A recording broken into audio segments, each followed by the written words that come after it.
साफी साहब, ये जो हम बात कर रहे हैं कि कुछ ना कुछ दरमियाना रास्ता निकालना पड़ेगा या सियासी इसका हल ढूंढना पड़ेगा, इन तहकीकात से कुछ नहीं, तो क्या आपकी भी ये राय है? और क्या फिर यही होगा कि हम जब भी बात करेंगे 9 में या 26 नवंबर की, तो ये कांटा बन के चुभता रहेगा कि किसी को पता नहीं चलेगा हुआ क्या, कौन सच्चा कौन झूठा, बस आगे मूव ऑन कर गए हम? देखिए, कुछ ना कुछ करने के लिए कुछ ना कुछ तो संजीदा होना पड़ेगा और कुछ ना कुछ तो अपने अपने जराइम का एतराफ़ करना पड़ेगा। अब मसलन अगर पीटीआई ये कहे कि 9 मई कोई वाक़या ही नहीं हुआ है या 9 मई को उन्होंने कुछ किया ही नहीं है, तो इस तरीके से तो बात नहीं हो सकती। जिस तरह उमर ने फरमाया कि पूरा पाकिस्तान उसका गवाह है, उसके वीडियो फुटेजेस मौजूद है, उनके ऑडियो मैसेजेस मौजूद हैं, ये सारी चीज़ें मौजूद हैं। तो अक़ली लिहाज से भी अगर आप देखें, एक-एक जगह का तज्ज़िया करें, एक-एक छावनी का तज्ज़िया करें, तो उससे ये लगता है कि वो काम पीटीआई ने किया है। इसी तरह ये जो दूसरा अभी 29 वाला वाक़या है, तो उसमें भी उमर की इस बात की तरफ तवज्जो देनी चाहिए कि ठीक है, अगर हुकूमत की तरफ से फिर लोगों को मारा गया है, तो क्यों मारा गया है? और ये दूसरी मर्तबा पीटीआई ने पहले सुप्रीम कोर्ट के हुक्म की खिलाफ वर्जी की थी। डी चौक जाने से मना किया गया था और उस बुनियाद पे सुप्रीम कोर्ट के हुक्म पे हुकूमत को उन्हें आने की इजाज़त दी गई थी। उस वक़्त भी वो केस तो 2 साल से सुप्रीम कोर्ट में पड़ा हुआ है।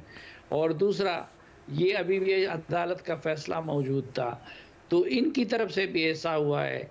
लेकिन हुकूमत के हाथ भी इतने साफ़ नहीं हैं, इतने मासूम हुकूमती साइड भी नहीं है। वहाँ से भी गलतियाँ हुई है, वहाँ से भी बार-बार लोगों को पकड़ा गया है, वहाँ से भी एक-एक केस में दर्जनों मुकदमात बनाए गए हैं।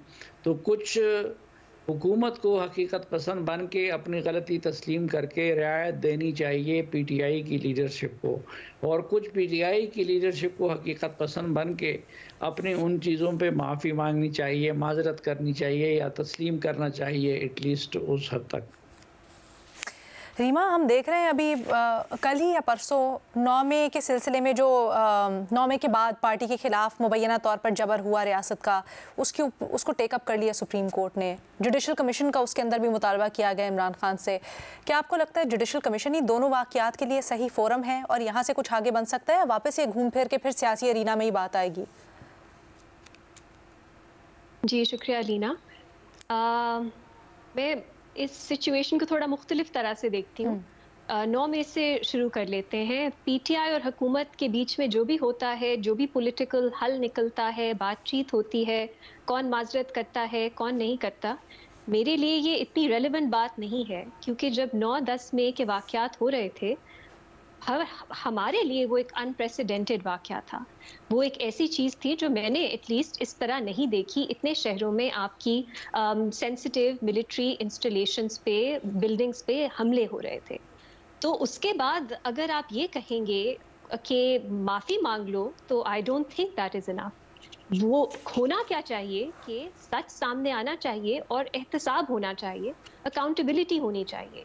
ये पता लगना चाहिए कि उस वक्त जुर्म क्या था। क्या वो एक लॉ एंड ऑर्डर सिचुएशन थी, वैंडलिज्म था, राइटिंग थी जो आउट ऑफ कंट्रोल हो गई, या जो 9-10 मई के फौरन बाद हुकूमत का उस वक्त पर्सपेक्टिव था और बहुत कॉन्फिडेंटली वो कहते थे कि ये एक म्यूटनी का अटेम्प्ट था जो फेल हो गया। म्यूटनी का मतलब कि पीटीआई ने फौज के कुछ लोगों के साथ मिलके फौज के खिलाफ एक साजिश करने की कोशिश की जो कि नाकाम हो गई। ये नैरेटिव था उस वक्त हुकूमत का, और उन्होंने कहा था press conference after press conference, हमारे पास एविडेंस मौजूद है, शवाहिद मौजूद है। लेकिन हुआ क्या उसके बाद? हमने देखा कि जो पीटीआई की लीडरशिप जिसका हुकूमत नाम लेती थी, वो अगर पीटीआई छोड़ देते थे या किसी और पार्टी में शामिल हो जाते थे, तो उनको बेल मिल जाती थी, उनको एक तरह से माफी मिल जाती थी। फिर हमने देखा पूरा एक नैरेटिव बनाया गया कि ये जुराइम इतने संगीन हैं कि सिर्फ मिलिट्री कोर्ट्स इनको सुन सकती हैं, हमारी आम अदालतें फेल हो गई हैं, वो इस काबिल ही नहीं है कि वो इन केसेस को सुने। ये पूरा नैरेटिव बना के 103 लोगों को मिलिट्री डिटेंशन में भेज दिया गया। लेकिन जब सुप्रीम कोर्ट में ये केस सामने आया तो ये पता लगा, अटॉर्नी जनरल साहब ने ये एतराफ़ किया कि जुराइम जो अक्सर लोगों के खिलाफ जो एलिगेशंस हैं वो इतने सीरियस जुराइम की नहीं है। 2 से 3 साल की उनकी सजाएं हैं, ठीक है। उसमें से 20 लोगों को उनकी सजा 1 साल थी, जिसके लिए उनको कन्विक्ट किया गया और उनको छोड़ भी दिया गया। अब ये देखिए पूरा नैरेटिव क्या था कि ये तो दहशतगर्दी से भी ज्यादा संगीन जुर्म है, ये सिविलियन अदालतें कैसे सुन सकती हैं, और जो एक्चुअल केसेस सामने आए वो क्या थे।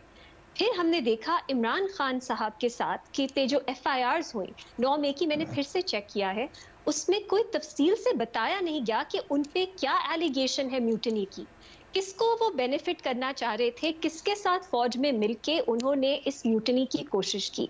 FIRs इस पे खामोश हैं। एक FIR मुझे मिली जिसमें सेक्शन 131 PPC का डाल दिया गया, जो वेटमेंट टू म्यूटिनी का चार्ज है, लेकिन डिटेल्स उसकी कुछ नहीं है कि एलिगेशन क्या है। तो वो जो हुकूमत का पूरा नैरेटिव था, जो इस्टेब्लिशमेंट का भी नैरेटिव था कि ये एक म्यूटिनी की फेल्ड साजिश थी, वो हमें FIRs में उस तरह नहीं मिलती।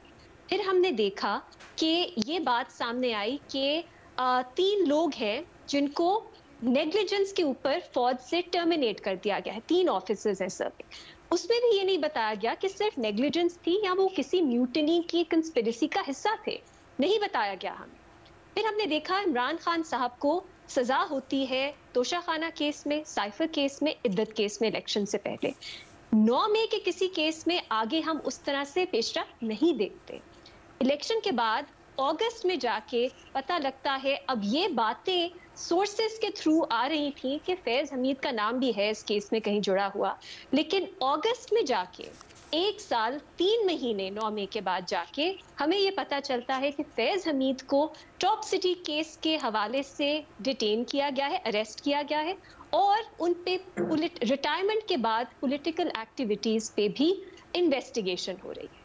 कुछ देर बाद हमें पता लगता है कि और लोगों की भी इन्वेस्टिगेशन हो रही है, लेकिन डिटेल नहीं पता लगती किस लिए।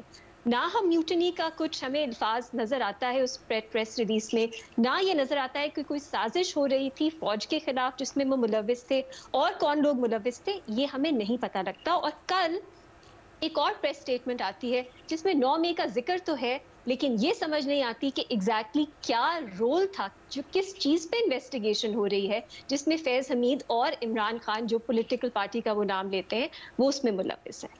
अब मुझे तशवीश ये है, कंसर्न ये है कि पाकिस्तानी शहरी होने के नाते मैं ये नहीं चाहती कि PTI माफ़ी मांग ले, हमें पता ही ना हो किस चीज़ के लिए माफ़ी मांगी है, क्योंकि 2-3 बिल्कुल मुख्तलिफ इल्ज़ामात हैं जो लगाए जा रहे हैं। फौज या एस्टैब्लिशमेंट, सियासत, आपकी हुकूमत वो माफी कबूल कर ले, इसका मतलब है ये पूरा जो केस था, ये जो पूरा मामला था, वो एक पॉलिटिकल बार्गेनिंग चिप थी बस, कि जब आपका दिल चाहे आप उसको इस्तेमाल करें। अभी तो लोग ये बात करें कि फांसियां लगाई जाएंगी 3 लोगों को, 4 लोगों को, पूरा ये नैरेटिव बनाया जा रहा है, और अब हम कह रहे हैं कि माफी मांग लो। मतलब ये व्हाट इज दिस? किसी को क्या सच्चाई का कुछ है कि हमें पता चले क्या 9-10 मई को हुआ, या बस सोर्सेज के थ्रू हम ये इंफॉर्मेशन सुनते रहेंगे, जब पॉलिटिकली मतलब जरूरत होगी तो आप इसको फिर से एक बड़ी चीज बना देंगे, और फिर जब आपको डाउन प्ले करना होगा आप उसको डाउन प्ले कर लेंगे। सो ये एक बहुत ही, और जुडिशल कमीशन इसका कोई हल नहीं है। जो सबने बात की कब जुडिशल कमीशन है, जो भी ये कमीशन बनती है, कमीशन ऑफ इंक्वायरी के तहत बन जाए, वो आपको सच हकाइक सामने आते हैं। बट ओवरऑल मैं बात करूं, तो हल क्या है रियासत ने अलीना रियासत ने जिस तरह से इस केस को डील किया है वो सच तक नहीं पहुंचना चाहते, ना ही वो एहतसाब की तरफ पहुंचना चाहते हैं। 9 मई PTI के खिलाफ इस्तेमाल होगा as a political bargaining chip, ये ऑब्जेक्टिव नजर आता है। इसलिए सॉल्यूशन यही है कि जब मामला तय हो जाएंगे PTI के साथ, या PTI सरेंडर कर जाएगी, या कोई और सिस्टम इन प्लेस होगा, तब ये मामला खुद ही खत्म हो जाएगा। बट मुझे जो मैंने आपको बताई है कहानी, ये मई 2023 वही ना जो मैं बार-बार आप लोग 2024 तक, आप ही मुझे बताएं, डू यू इंस्पायर करती है कॉन्फिडेंस आप में कि रियासत बहुत डेडिकेटेड है, सीरियस है एहतसाब के अमल की तरफ?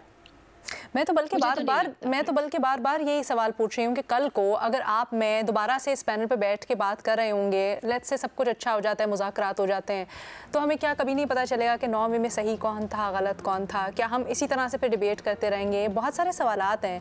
लेकिन रीमा ने इंटरेस्टिंग पॉइंट कहा कि शायद माफ़ी काफ़ी नहीं है।